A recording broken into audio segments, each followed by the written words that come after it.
Welcome to Finance First. This video is on the importance of having an emergency fund.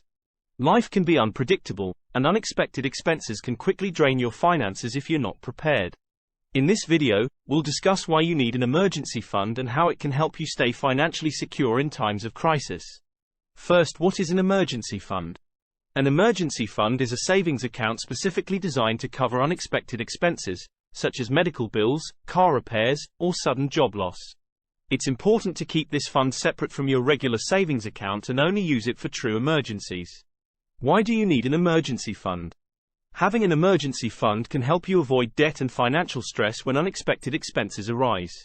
For example, imagine your car breaks down, and you don't have the money to fix it. If you have an emergency fund, you can use the money to cover the expense without having to rely on credit cards or loans. This can help you avoid debt and the high interest rates that come with it.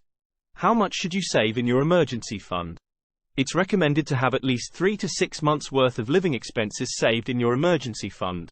However, the exact amount you should save depends on your individual situation. Factors such as job security, health, and dependence should be considered when determining your emergency fund savings goal.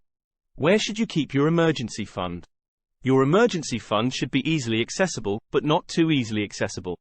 It's important to keep it in a separate account from your regular savings, so you're not tempted to dip into it for non-emergencies. Consider keeping it in a high-yield savings account, where it can earn interest while still being easily accessible. How can you build your emergency fund? Building your emergency fund takes time and discipline. Start by setting a savings goal and creating a budget to help you reach it. Consider automating your savings by setting up a direct deposit from your paycheck into your emergency fund account. You can also look for ways to cut expenses and redirect that money towards your savings. Remember, emergencies can happen to anyone at any time, and having an emergency fund can be a lifesaver. Start small and work your way up, and remember to keep your emergency fund in a separate account where it's easily accessible but not too tempting to touch. Building up an emergency fund can take time and effort, but the peace of mind it can bring is priceless. Thank you for watching, and don't forget to subscribe for more financial tips and advice.